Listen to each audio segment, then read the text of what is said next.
Hello and welcome to the PHNX D-backs podcast right here on PHNX. My name is Derek Montilla, of course, officially known as your mayor of PHNX, and I am joined by my vice mayor, my co-host, my friend, the one and only Thunderstick Jesse Friedman. Derek, they met today. It happened. There was no, they didn't cop out. We're told, at least. There was no, I'm sick, I have COVID, I can't be on a Zoom meeting. That would be a terrible excuse. I think at this point, this juncture, the meetings happened and we don't have a deal, right? No deal was made. Another day passes and we get closer to Jesse's January. I would have been kind of shocked if, could you imagine if they actually had a deal today? There was no way. It would be the most reasonable thing in labor agreement history for them to just come together and hash it out over the course of one day. But of course they didn't. They talked about some, as we discussed yesterday, some core economic issues and some aspects of the game. But Jesse, I don't know if we made a lot of progress on day one. Apparently the players were not happy with the offer from the owners, and it was expected that they weren't going to be. Yeah, they didn't expect to be happy. The owners didn't expect them to be happy. And frankly, none of us expected either side to come away happy from this meeting. So why would they? Why would they? Yeah, why would any of us have optimism at this point with regard to the labor negotiations? But no, I mean, this was still a valuable first step, right? We saw Jeff Passan tweeting about this earlier today, and he emphasized that you have to understand how this process works, right? Like we talked about on the show earlier in the week, neither side is going to come out the gate with their best offer, right? They're going to try to just compromise a little bit at a time. And so there's a lot of back and forth that awaits this situation. And we also have to factor in that as much as, pitchers and catchers are scheduled to report on February 14th, but you also have to recognize that players have agreed to a shorter spring training camp before in 2020, right? It was 3 weeks, I believe, between the time that they, started practicing and the time that the season started. So there's a pretty decent chance that they could get the players to agree to something like that again.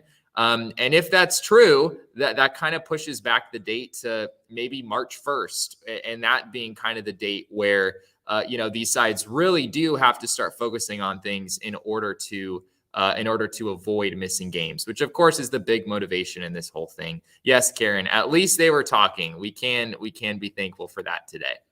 Absolutely. And that's the biggest piece of progress here. But I think Jeff Passan and what you just said you're both correct, right? It's why we kind of have joked about the dates that we set, but both of us kind of know deep down inside that both of these dates are in peril because of how long. Deep down inside that your date is ridiculous, but I'm sorry, all right. I know. Yes, I know deep down inside that your date is in peril, and I know deep down inside that my date is in peril. I know that the Major League Baseball season is somewhat in peril. I don't mean to be that I guess that hey man, spring training tickets go on sale on Saturday, Derek, so I don't know what you're worried about, but pre-sale tickets actually went on sale today for spring training. Okay. So they've already the started. Has already begun. Okay. And again, I have no idea how this is going to play out. Again, it's a situation where I imagine tickets for the first couple of games are in jeopardy and might be rescheduled. I don't know how they're going to shuffle the season from this point once it's impacted. I think the biggest problem here is that the two sides, I will say that the owners came out of the gate with some surprising things according to Jeff Passan's update on it. But like he said, the sometimes it's big proposals, sometimes it's incremental. The union's going to counter sooner than later, hopefully, and that's the big part. Hopefully, when we talk about the union countering, we're not talking about a delay when it comes to that, right? But it'd be nice for that not to take like a month from now. If we don't hear from the union for several weeks, then that could be then you're kind of in dangerous territory. But yeah, Jeff seemed to think that they'll come back pretty quick, and I think that seems pretty reasonable. But I will say that there was an interesting, part of this whole thing is competitive balance. And again, that's kind of part of the negotiations that they kind of offered up. Some of the things offered by the owners initially, at least according to Passan's tweet, was that there were some things in regards to funneling additional money to all players with 2+ service years, awarding draft picks to teams that don't manipulate service of successful top prospects. That one is hilarious to me. That like, we're gonna reward you for not screwing with the system. Yeah, and I mean, again, what dictates that?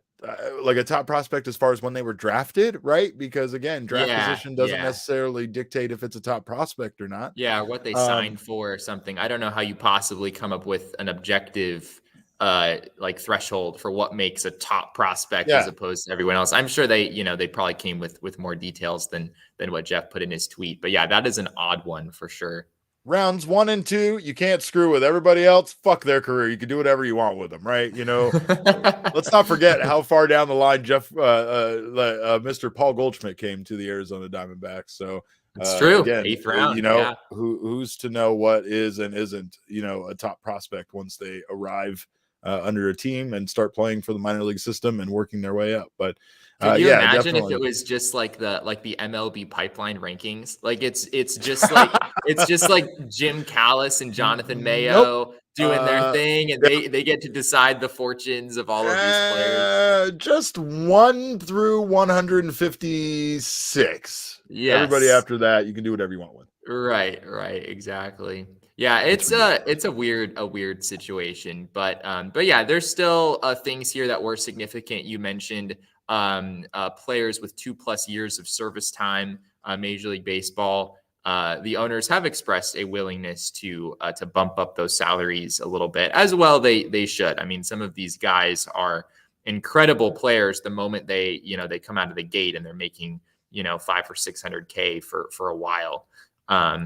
Great point by Karen, by the way, in regards to the entire manipulating service time thing. And doesn't that just mean they go look for another loophole? You're absolutely right. In some way, shape, or form. I mean, how do we make it so our guy doesn't qualify as a top prospect so that we can do whatever we want with him? Right. So then what? You stop playing him in the minor league system, start doing things like that. Yeah, it's all bad because again, it doesn't bode for any kind of honesty system, right? And it's kind of like the way that they did things with, like even their drug testing in the past where it was non-existent, but it was kind of on like some sort of weird honor system where at a time where every other major sport was fully testing their players for performance-enhancing drugs. So MLB's always been just kind of like one of those leagues that didn't really care much about enforcing their own rules. It's what led to the Astros scandal and the Boston Red Sox scandal, right? Where they're cheating, but they're doing things technically that you're allowed to do in the game, kind of, right? But they're just taking it to such an excessive level between their use of technology and use of like tribal drumming. Those two things combined together somehow led to us literally having them doing stealing signs. And there's the sticky stuff situation, right, with the pitchers this last year with stuff. And that was something that Major League Baseball. I mean, you're right. They haven't come out and enforced many things, but my gosh, pitchers were just patted down. Yeah, basically it was full on TSA situation. Yeah. We had I thought Caleb Smith was going to murder an entire umpiring crew right before my very eyes. Like I was there for that game. I was watching that. I watched the whole thing unfold. I actually alerted the other writers in the press box to what was happening just because it kind of just escalated very quickly, but you could tell like based on the number of times you had seen an umpire check a pitcher's glove and such, you could tell that something was up about like a minute into it, right? Because they do the check, and like once I saw Caleb Smith kind of change the way he was standing, like from going just standing there to like putting his hands on his hips, I was like, uh-oh. Uh-oh. It was a Right? sassy pose from Yeah, his Caleb sassy Smith. pose. Yeah. But he went for it at one point. He lunged. He did there was a lunging at the umpires at one point, and he was not having it. But let me tell you, mud and sweat and a lot of other stuff can really make a sticky paste. So when you're one of those guys that likes to rub stuff on your glove, even if it's legal stuff, maybe you get to the point where you're just creating some sort of new bonding material between the ingredients you've mixed together. Your own sweat, your gloves, leather, all this stuff. I don't know, but he definitely got poked for that one. That's for sure. Yeah. But yeah, an interesting article on The Athletic from Jason Stark kind of gave a new twist on what could be a way to potentially prevent tanking, which, I'm not for that, Jesse. You know what? I don't care what time of the year it is. It's still tank season, baby. It's always tank season in Arizona. Get your tank tops out. It's tank season. But I don't know if that's course, good for our marketing, Derek. You declaring that our baseball franchise will remain in tank season for the foreseeable future. I don't know if that's a message you want to spread. I don't know if that's what I was spreading. I'm a big fan of that graphic. What can I say? Sure. Of course, we want to prevent tank season. We want to prevent all teams from tanking. We don't want the Diamondbacks to tank anymore. Of course, we don't want that. What we do want to see is competitive balance in baseball. We want to see teams stop being bad. We want the Seattle Mariners to make the playoffs, for Christ's sake. We want to see these teams get better. They're one of the teams that had a mad dash to try to improve their team. Or a friend of the program, Robbie Ray, he's over there now. Again, we saw the Texas Rangers spend $500 million on new players for their team. But Jason Stark, he has a wild suggestion, Jesse, and I don't know if I like it so much, but it's kind of crazy. It is pretty crazy. Yeah, competitive balance is going to be a huge factor for both sides. This is one of the few things that the players and the owners agree on, is they want to move competitive balance in the right direction. And so, yeah, I think this is pretty much Jason Stark's own idea. If you don't know Jason, he's a columnist over at The Athletic, and it's pretty compelling. So basically, Jason Stark proposed a change in the draft order where essentially it gets flipped around, but not entirely. Basically, what would happen is all of the teams who make the playoffs, which as of right now is 10 teams altogether, right? You've got the 3 division winners in both leagues. You've got 2 wild card teams from both leagues. So you would still have those 10 teams getting the back 10 picks. So they would pick 21 through 30 in reverse order, right? So the very best team in the league would pick 30th, and then second best 29th, and so on. So in that sense, it's the same. But what's different, Derek, is what happens in picks 1 through 20. Rather than the worst team in baseball getting the first overall pick, the worst team in baseball would pick 20th. And the best team in baseball that was not among the playoff teams would pick first.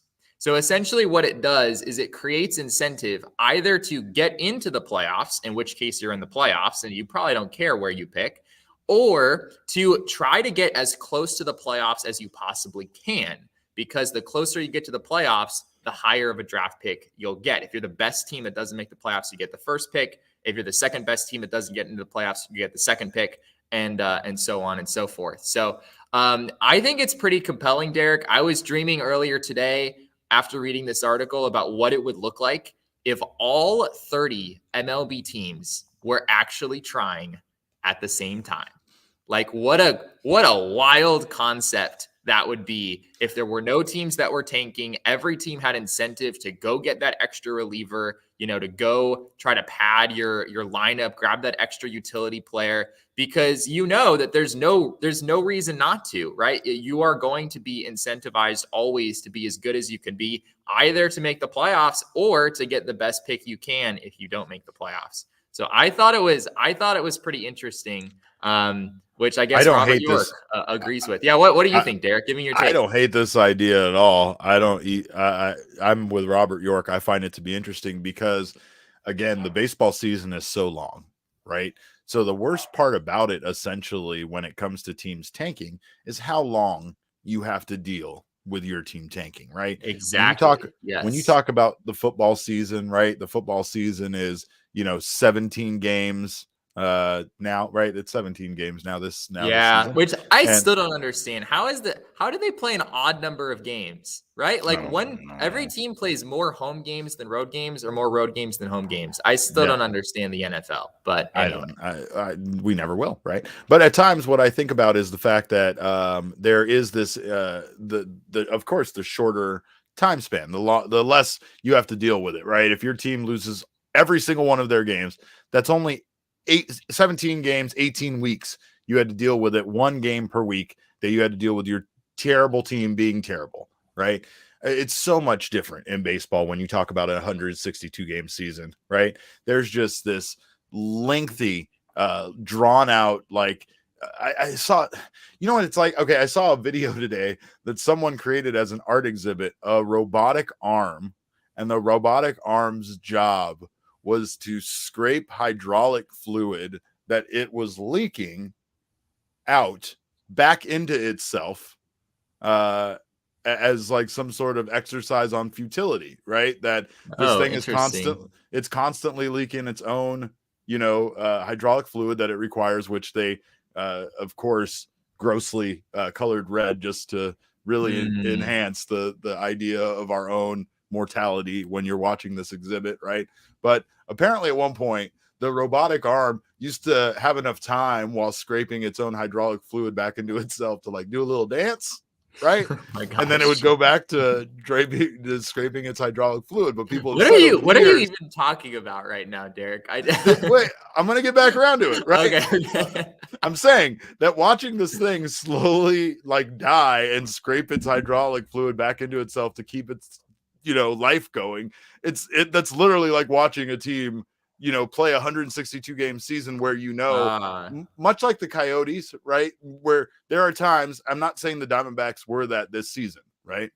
yeah. But I will say, at times, the Arizona Diamondbacks did have time to do a little dance, didn't they, Jesse? While also still trying to scrape their own hydraulic fluid back into their machine and keep their thing running at least until the end of the season. It was sad to watch at one point because of how many injuries they experienced, how much, like just everything. But a big part of it was because in the first place, they were kind of set up for failure. Their depth, they were so limited depth wise that they did not really have an opportunity to be successful from the get-go. Then they experienced catastrophic injuries, and of Yeah. course they did when they weren't ready for they weren't even ready for minor injuries. They weren't even ready for 2 or 3 starters to be out, let alone 9 to 13. There was times where this team wasn't set up to even compete, even though they didn't outright say it in the beginning from the Yeah. get-go, right? So, and that's the problem is that like to watch these teams struggle for the entire season isn't fun. And at one point, you have to feel like within the organization, everybody's kind of given up. It's not to say that they're still not going to go out there and put out their best effort and play baseball and whatever, but you feel like they're not focused at all on winning baseball games anymore at any point. This idea essentially makes this long 162 game season like a constant playoff for all the teams that aren't really going to make the playoffs, right? You have the Yeah. good ones that are giving an effort that are going to miss, just by a couple of games or whatever. And then they deserve to kind of be rewarded for their efforts throughout the season. I don't hate this idea. The only problem I have is I don't know what this does for competitive balance because I feel like by not Yeah. giving Because bad the teams good Diamondbacks draft would pick picks, 20th next year. Is that what you're right? saying? I mean, no, but the point also is that to be honest, I guess you're making the bad teams have to go out there and spend money, right? They can't Exactly. rely That's on pretty much what you're getting doing. top draft pick after draft pick until they've assembled this farm system of really great players that they can bring up, like kind of like the Astros did, but the Astros were a bit of the blueprint for this tanking issue that's now kind of taking over baseball because teams have seen it work for not just one franchise, but several franchises. Yeah, I think that's a very valid point. And I think that's the thing that even Jason Stark acknowledges about this is that I don't know if he's even sure that this is fair, right? It's a little weird, right? If you are, scraping for a playoff spot and you're right there, if you get the playoff spot, you're going to pick likely 21st. And if you just miss the playoff spot, you're going to pick first overall. It's like there's Yeah. this very fine line between the first pick and the 21st pick, which is very odd. And yeah, GMs, absolutely, Karen. GMs would be put in some very odd circumstances that they have not really been put in the past. And I don't know if this totally fixes the issue. Like the Diamondbacks probably would still trade Eduardo Escobar because they know that he's a free agent at the end of the year, and they're probably not going to bring him back. And you still want to get something for him. Get something for him, yeah. Yeah, so I think that logic still holds. And so I don't think this makes all of the bad teams buyers at the trade deadline, right? There's still going to be people are still going to be selling, but maybe you don't trade off, those more minor pieces that probably you're not really going to get a whole lot in exchange for them. Maybe you just keep those players around and try to finish with the best record that you can. I agree with that. With that. That's because that's the frustrating part, is to see a team that really wasn't that bad, but might have had a difficult first half of the season, all of a sudden start dismantling themselves. And as a fan, you might have felt, whether you were right or wrong, that the team was like a few pieces away. And then you see the fire sale, you see the yard sale where they're putting out all their good stuff for super cheap. You're like, no, wait, what? Yeah. Why are you doing this? Right. So, right. But yeah, just to address this, I'm assuming you guys will be doing post-game shows during the season. I'm ready for this chat to be buzzing after a walk-off. You and me both, Ruler 14, and Robert York is with you. It's going to be buzzing every single day. We don't need walk-off. We don't need walk-off. We just need baseball. We just need actual games happening. That's what we need. Yeah. But I will say this, it might be a lot to do pre-game and post-game for 162 games this season. So I don't you're not up for it, Derek. You're just not, you're not with it. You won't do that with me. I do have a refrigerator full of monsters. So Jesse, I'm ready for anything at any time. But I just don't know if we have the stamina for that. I'm just not sure. We'll see what happens though. Yeah, We definitely have some plans to do maybe a pre-series and post-series shows and some shows in between. So keep an eye for that. We want the season to happen so that we can get to all of this, because we're excited. We're excited to do it. Yes. And of course, we're excited to have you guys go over to the DraftKings Sportsbook app. New customers, it's a ridiculous deal. Best deal of the entire year. Go over now. DraftKings Sportsbook is kicking this entire NFL weekend, the playoffs off with a huge offer. Counting down to Super Bowl 56, new customers can get 56-1 odds on any wild card team to win their game. Bet just $5 and win $280 in free bets if your team is victorious. Also, all customers can get in on the DraftKings Hammer the Over promotion this Saturday night. Patriots versus Bill. The more we bet on it, the point total will lower by a half a point. For every 5,000 bettors who take the over for Saturday night's game, the point total lowers by a half a point. So let's hammer this over. Let's do it. Let's get it down to 0, because apparently every time they ran this promotion, bettors won the minute a point was scored because it hit 0. So let's get this bad boy down to 0. You win some money, I win some money. I already got in on it, of course. And I got in on a DraftKings pick of the week that I'll be giving you guys a little bit later. But go download the DraftKings Sportsbook app now. If you're a new customer, use promo code PHNX. Get that 56-1 odds on any NFL team. Bet just $5 or more and win $280 in free bets if your team wins on top of your winnings. It's just winnings on top of winnings on top of winnings. That's promo code PHNX this wildcard weekend at DraftKings Sportsbook, an official sports betting partner of the NFL. 21 and over only, Arizona only. Gambling problem? Dial 1-800-NEXT-STEP. New customers only. Eligibility restrictions apply. See DraftKings.com/sportsbook for details. Jesse, you would appreciate this story because, of course, not only do we have a story here about MLB players using their time wisely during the lockout, but it's a teaching situation. It is. Yes. Due to staffing shortages for teachers in this St. Louis area, St. Louis Cardinals center fielder Harrison Bader stepped in to be a substitute PE teacher for a day at Merrimack Elementary School in Clayton, Missouri on Monday. He said being a substitute science or math teacher was above his pay grade, but he definitely felt at home as a PE teacher. And I thought this was kind of cool. I think obviously with the situation, the pandemic, this is a real thing, right? And I mean, as nice as it was, to have him go out there and spend some time with the kids. It's a great thing. Maybe he needed to go out there for the full week is what I'm saying. Like, put in the whole effort, right? If you're going to substitute. Like, this staffing shortages are real. These teachers are worn down. Let's get them some help. But I did think that this was very cool.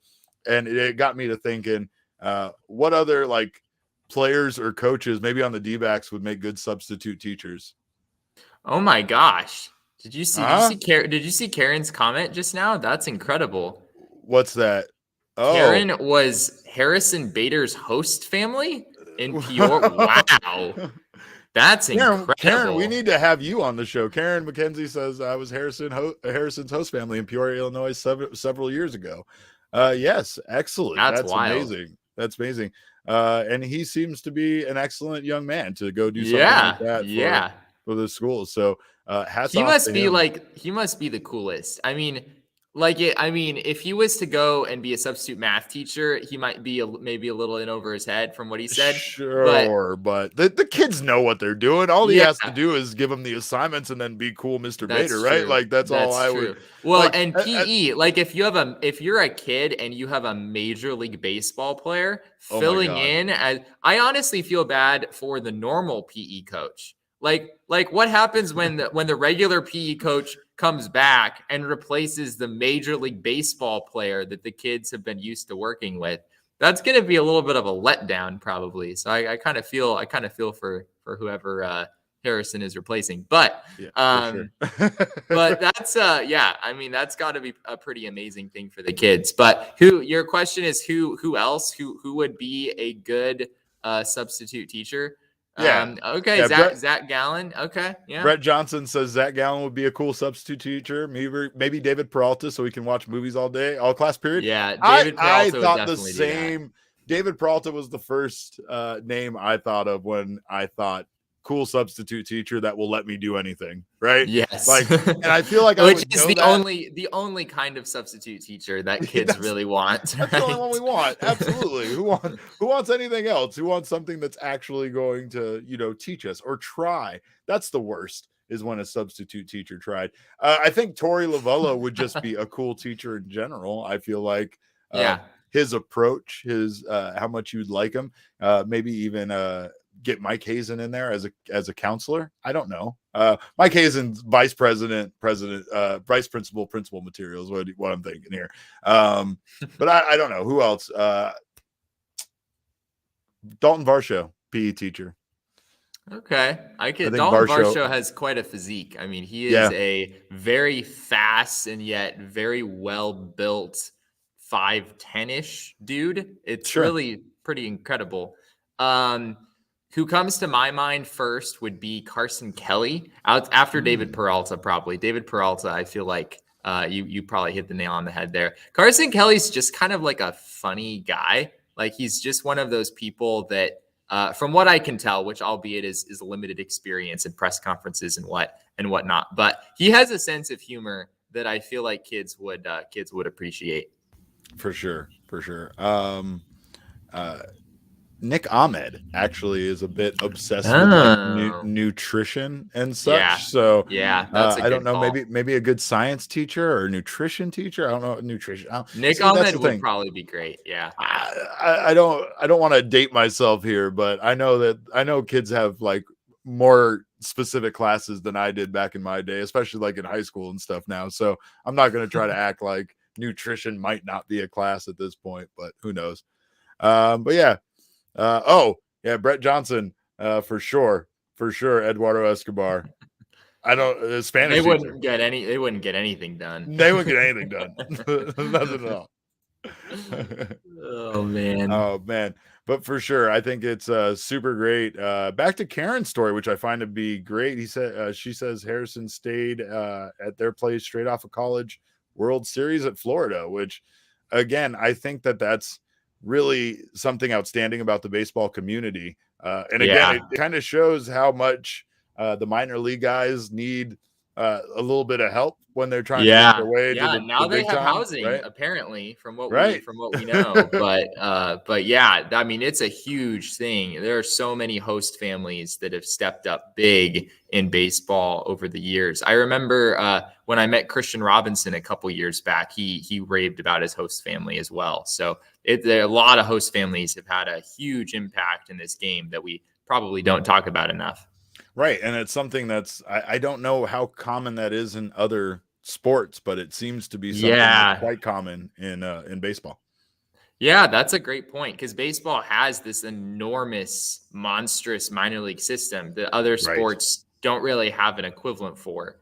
And they don't make very much money, hence the need for housing and Yeah. people to open up their homes and help them out in that way. So there's a It's huge need for it. it's a broken sport, isn't it, Jesse? It really is a broken sport. Well, now they have housing. From what we Yeah. can, I mean, No, from you're the absolutely right. agreement that was put in place not that long ago, it sounds like at least we have a step in the right direction as far as this is concerned. Yeah.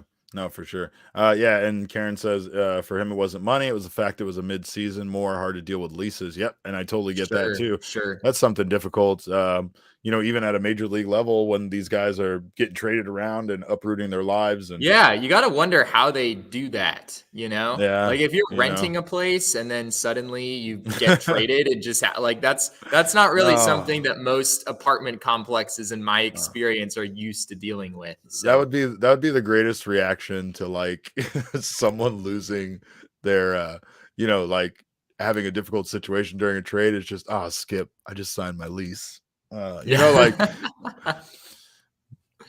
but anyway, I have a article coming up on gophnx.com about Yasmani Tomas. The more I dug Oh, into it, no. the more the onion peeled back. But honestly, the one thing I found very interesting about his entire signing was just how much you really can't blame the Arizona Diamondbacks for what was kind of a hot trend in Major League Baseball at the time with, Cuban players being available and coming over to the Yeah. United States, defecting from Cuba. So it turned into a more interesting reveal for myself even than I thought. But definitely go over to gophnx.com. You'll get that piece once it's posted, as well as all of our other wonderful writing articles, pieces, content, all of this stuff over at gophnx.com. Get it for us, the Suns, the Cardinals, the Coyotes that don't deserve Craig Morgan, but the Coyotes, they're there. No. They don't deserve the designs either, but I'll get to that later. But yeah, go sign up at gophnx.com, become a member, get an annual membership, and you'll get a free t-shirt over at the phnxlocker.com. Some amazing designs. I'm not wearing one tonight. I'm wearing my Oakley Dokley shirt. Shout out to this band. They're local and incredible. But yes, you can go get a free t-shirt over at GoPHN or at the PHNXlocker.com, as well as join our members only Discord and get some members only discounts over at the PHNXlocker.com. Right now, I think we have buy one, get one 50% off for all Arizona Cardinal shirts in honor of their big playoff game on Monday against the Rams. So get down on that if you're a member. Fill your closet like I have with PHNX shirts. And also, if you're not interested in the annual membership yet, if you hate free t-shirts, go get the month-to-month option and you'll get your first month for just 50 cents. After that, you can decide that you did in fact want the free t-shirt and come on over for the annual membership option. But yeah, check out that article once it's posted on Yasmani Tomas, because of course it's my belief. And again, I still think a case could be made for a few other guys, including Russ Ortiz, but it's my belief that Yasmani Tomas was the worst contract in Arizona Diamondbacks history. Yeah. We can't wait to let you depress us all, Derek. So thank you for playing a role in that. It's what I do. It's what I do. I do that for my kid. I do it for my wife. Why wouldn't I do it for you guys? I love you guys. You guys are family. Oh, gosh. I have to share the misery. But I wanted to give you my DraftKings pick of the week before we go. Obviously, a huge weekend of NFL games. And I mean it. If you haven't signed up yet for DraftKings, and I completely wouldn't understand why, unless you're Jesse and you're in a different area that doesn't allow it, this is the weekend to do so. And I would do so if I was betting my money, which I did, I could show you on the DraftKings Sportsbook app. I would roll these two little things into a 2-leg parlay, maybe even add a couple of legs to it. But I'm taking the Buccaneers covering the spread over the Eagles. At time of planning this show, it was at 8.5. It has since moved up to 9.5. I'm still taking it. I think the Buccaneers are going to score 10 plus on the Eagles. I'm also taking the over at 46 because I think there's a good chance the Buccaneers might hang up 46 alone over the Eagles. But that's my pick of the week. You can tell me your pick of the week. Go on the DraftKings Sportsbook app, make your pick, and then send it over to me. And yes, by the way, to Brett Johnson, like the Ned Flanders cover band Oakley Dokley, that is absolutely the band that I'm talking about. Yes, they are. No fantastic. idea what you're talking about. No It idea. is. This is a band, Jesse, and they all dress up like Ned Flanders from the Simpsons, and they play hard rock music, and it's pretty great. They're fantastic. Okay. Brett also knows the real nickname for Yasmani Tomas, which is the King of Reno. But back to DraftKings pick of the week. He is the King of the Reno. At least he was at one point. He isn't anymore. He's, I think, moved on to the Nationals franchise at this point. And again, I don't understand why National League teams keep trying Yasmani Tomas, but maybe I haven't looked in a while. Is he still there? Is Yasmani Tomas still floating around in national? He is still floating around in baseball, let me tell you. And again, maybe an American League team should try their luck with him at some point down the road. But I don't know what to tell you other than to go to phnxlocker.com and get yourself a shirt. Get yourself. Brett Johnson says he believes the Nats let him go. So I'm sure that's probably so. I wouldn't doubt it. But go get yourself a t-shirt over at phnxlocker.com. I'm telling you, they're the king of soft style. You will enjoy them very much. And there's some wonderful designs, including the new Bird Gang design with a little bit of this action going on. For those that are listening to this, I'm making a bird with my hands on the visual podcast. And of course, there's all sorts of great shirts for the Coyotes. And like I said, they absolutely don't deserve them. The Coyotes cutout shirt, which I purchased myself over the holiday season, was one of my presents to myself, is a wonderful shirt. Unfortunately, it's sold out, so I just have to rub it in people's faces that I have it and you don't, but I'm sure it'll be back. And then when it does, you'll need to grab it immediately. But the Coyotes have all sorts of great shirts. Everybody has a bunch of great shirts, except who, Jesse? Except who? Except us. We don't have, except us. All right. We have one great shirt. We have one great shirt that I love a lot, but we need some more. And let me tell you, that's the most important reason why this lockout needs to end. Right. See, and yep, Brett Johnson agrees. The Mosaic shirt, easily one of mine as well. Yeah. But we need some more D-back shirts, and that's not going to happen. Like, I know our design guy. I know him. He has a bunch of them locked away that he won't even show me. And he's going to unleash them, but we need the lockout to end. So there is motivation for the lockout to end. As if we didn't have enough already, let's get this lockout ended and the season started so we can put some amazing D-back shirts on the old phnxlocker.com. But again, in the meantime, can he make an As the Cactus Turns shirt? Would that be possible? Jesse, we absolutely need the As the Cactus Turns. As a matter of fact, I feel bad for not labeling our brief talk about what happened today as our weekly installment. Oh, yes. As the Cactus Turns. But it'll be back. Don't worry. Good. We left it on a good cliffhanger. So, but yeah, see, Brett Johnson says, come on, man, Fred, I need some more PHNX D-back shirts. Thank God. I know. Let's get this lockout over with. But we appreciate you guys showing up in the chat so much. This chat is going to be popping. Whether this team is terrible or this team is good, we are going to have some goddamn fun in this chat and on this live show throughout this season. So we thank you guys so much for joining us. Of course, you can follow us on Twitter. In the meantime, I am at Cap_Caveman with a K. Jesse is at Jesse N. Friedman. Our show is at PHNX_D-backs. But of course, all roads lead to at PHNX_sports. And that is on Twitter, Instagram, and Facebook. If you're listening right now on your favorite audio podcasting app, please subscribe to us there. Give Jesse a 5-star review. The man is grading papers while he's in the middle of doing our show. So come on, give him all the love.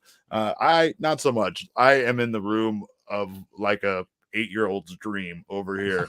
But whatever, it is what it is. You guys can also subscribe to us on YouTube, sign up for notifications. That way you don't miss any of the content coming out from the PHNX team. And again, sign up for a membership over at gophnx.com and get that free t-shirt at the PHNX locker. And use our code. I'm not joking. I know you might not want to do it, but this is the weekend to do it. If you've waited this long, if you've held out this long, go to DraftKings Sportsbook, sign up, and use our code of PHNX. You'll get all sorts of extra wonderful benefits that the rest of us that have been gambling all season long won't get, and you'll have yourself a wonderful weekend. But go do that right now. And, thank you guys again so much for joining us. On behalf of Jesse and myself, we can't thank you enough for tuning in to the live show, fulfilling our lives with your comments. We appreciate it so much. We want you to all have a great night. And remember, kids, baseball is fun, but it is so much more fun when we can bet on it.